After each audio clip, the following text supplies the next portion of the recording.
You want to know the real reason why Radio Free Asia left Hong Kong recently?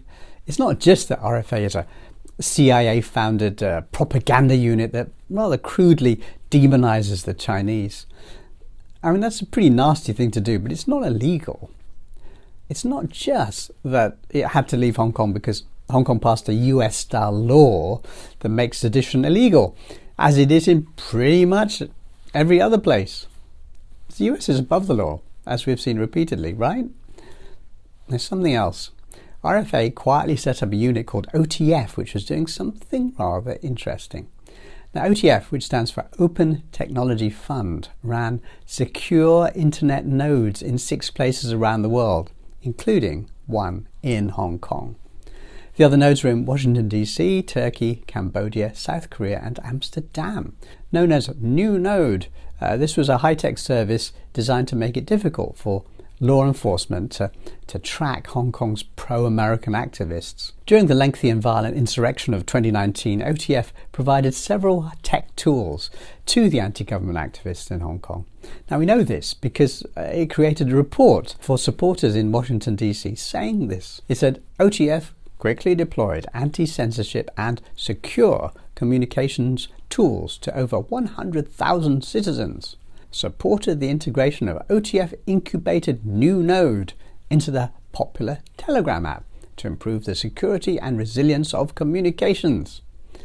Now think about that for a moment. Imagine, say, Albanians or Russians or anyone else went to London to provide a free service designed to make the work of the UK police force harder.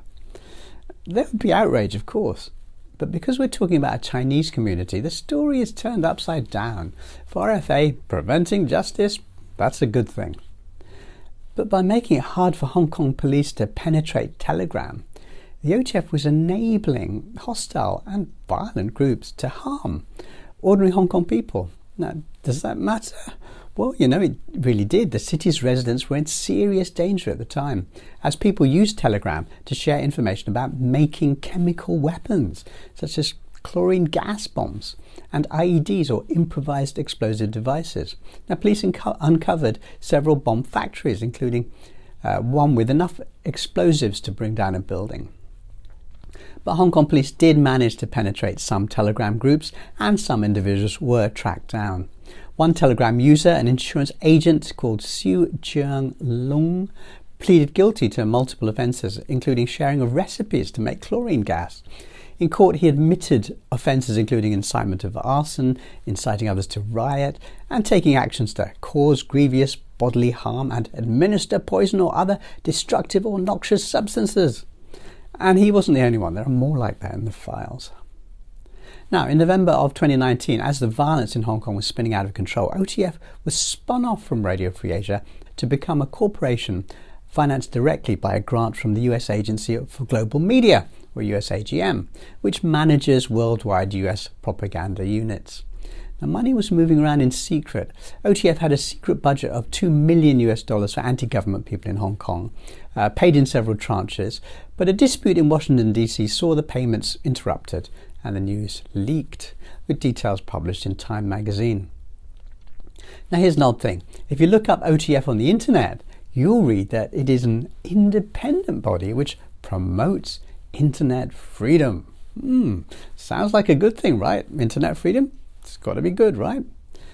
But in the group's annual report, it says that its purpose is to protect journalists, sources, and audiences from repressive surveillance and digital attacks, to help ensure they are able to safely create and engage with USAGM content. That's important. Internet freedom is defined as the freedom to interact with US propaganda. Who manages OTF? High-ranking US government people. Mint Press News described OTF leaders as individuals who have spent their lives dedicated to enhancing US state power.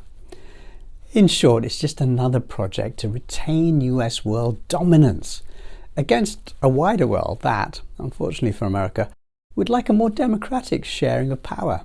I've spoken many times to staff at USAGM projects, and they insist they are regular journalists. Well, fine.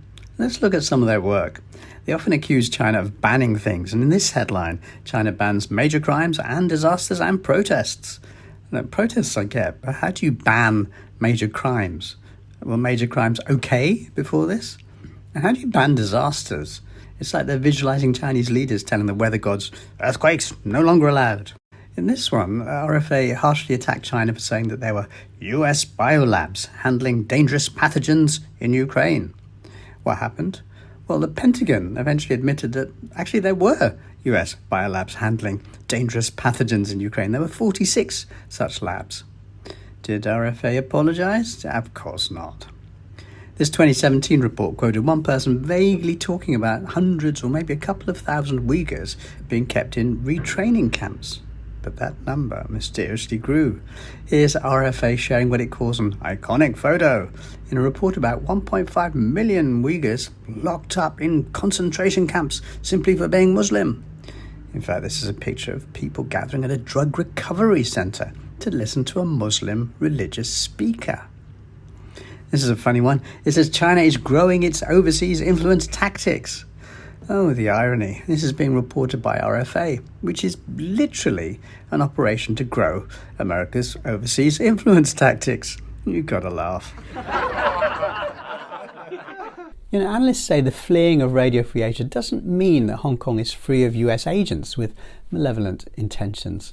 The high levels of free traffic in and out of this city means that it's inevitable that large numbers of them will still be active here, working both behind the scenes and in public spheres such as journalism, social media, education.